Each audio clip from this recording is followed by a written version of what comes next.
Hello everyone, it's David here from Beyond the Kingdoms, coming to you today with a very special Foodie Friday video.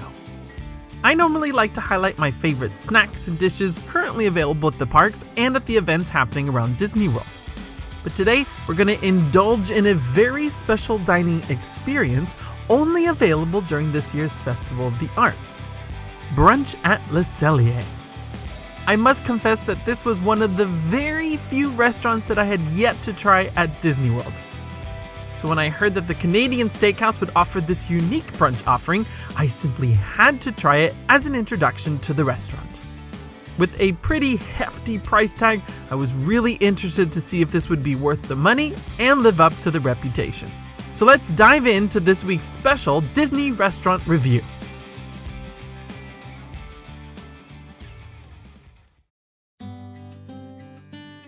Okay, let's start with the basics. As you probably already know, Cellier is a signature restaurant located in the Canada Pavilion in World Showcase. Historically, this dining location has served both lunch and dinner, but during Festival of the Arts this year, lunch service on the weekends is taken over by a special brunch menu. So that means this is only offered on Saturdays and Sundays from 11 a.m. to 3 p.m., and this will end with the conclusion of the event on February 23rd. In terms of price, I'm going to give it to you straight up. It's expensive. Brunch is at $67 for adults and $39 for kids. And that doesn't include tax or tip. If you're on the dining plan, like all signature restaurants, this counts as 2 table service meal credits. Now, Disney's official website states that the brunch offering will not accept any discounts, but my server told me otherwise. I was able to score my standard 10% annual pass holder discount here, but I don't know if that was just a blip or miscommunication on the website. Normally, Cellier does accept pass holder and DVC dining discounts and is part of Tables in Wonderland. Alright, now for the good stuff, the food. Brunch is essentially a 4-course meal and includes 1 alcoholic or non-alcoholic drink. So while the price is high, I have never seen an alcoholic drink included at a set meal at Disney, so that was a nice little bonus. 4 courses here means that the table will start with a basket of pastries consisting of a plain butter croissant, a chocolate croissant, an apple Danish, and I was also served a side of yogurt with some granola.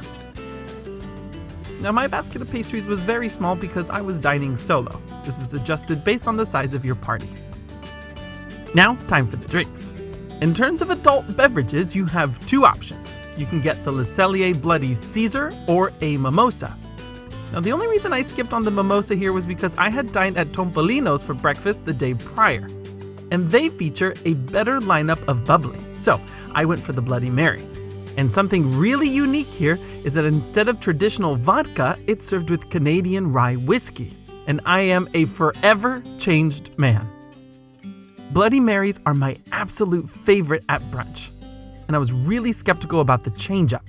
But I must admit that I normally hate vodka. Bloody Marys are the only way I can handle it. I normally prefer a whiskey when it comes to mixed drinks.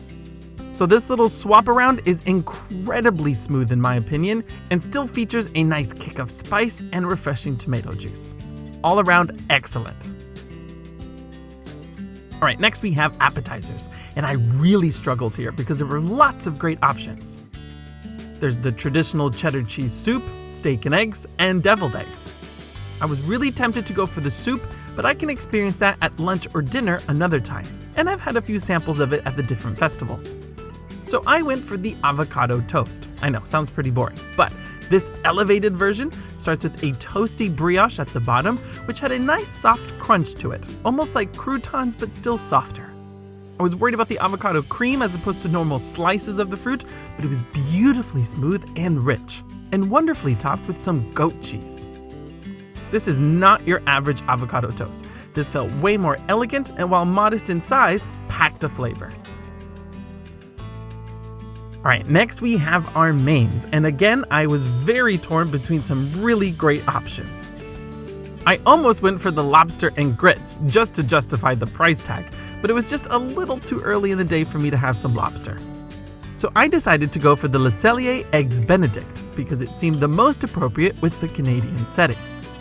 This starts with 2 slices of pretzel bread on the bottom, so already we have a nice unique twist here. On top of that were 2 very thick and generous slices of prosciutto. And of course, we've got 2 poached eggs. Mine was a little too runny for my liking, but that was my fault. I should have specified how I like them. It's then finally topped with a maple hollandaise that was more rich than sweet. And then we've got some asparagus on the side. Now, a few thoughts here. I normally wouldn't go for eggs Benedict. It's a bit of a stretch for me, but I couldn't resist all those ingredients that were involved. Again, like I said, the eggs were a little too runny for me, but this was still a very decadent, rich, and simply fantastic entree. It's a great twist to the traditional American dish and simply superb, unlike any other breakfast entree I've had at Disney. But we're not done. For dessert, you're faced with another tough choice between a maple creme brulee or coffee and donuts. I went for the second and was pleasantly surprised with the result. The quote coffee is really a dense coffee-flavored mousse, although it was so thick it almost had the consistency of pudding. And it's coupled with a pair of maple sugar-pecan donuts and a drizzle of whiskey caramel. The donuts were more cake-like than donuts, and I actually kind of like that. And if you can manage to dunk one of these inside that coffee chocolate mousse, it's a beautiful dessert.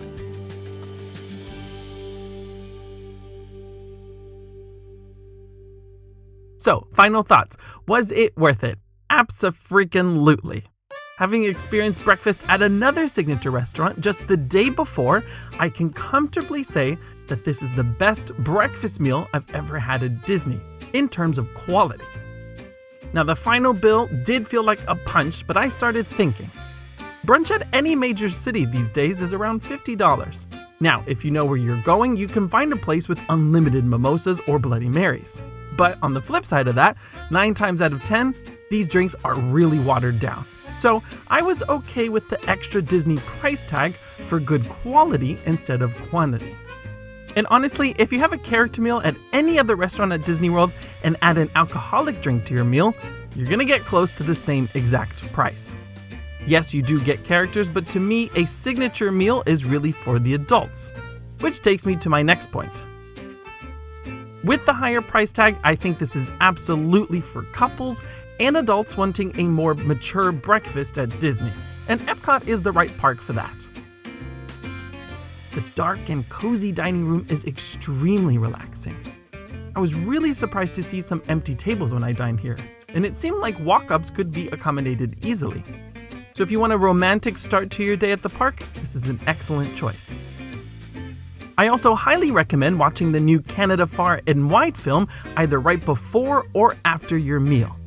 It's the perfect combo. The only downside I see to this brunch offering is the timing.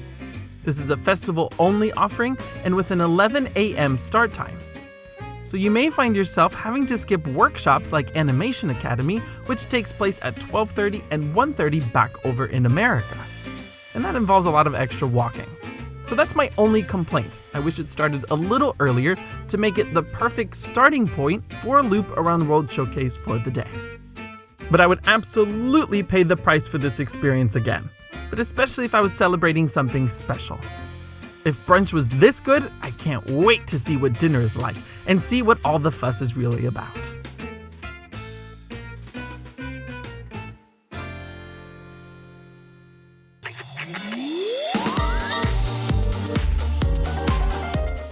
So there you have it, friends, a very quick and easy food review of Brunch at Le Cellier, now taking place on the weekends during Festival of the Arts.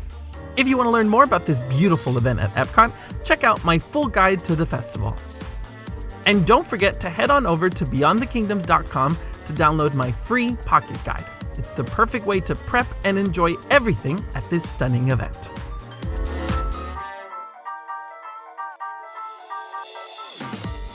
Stay tuned for this week's Sunday main show as the food tour continues with a complete look at the Disney dining plan for 2020.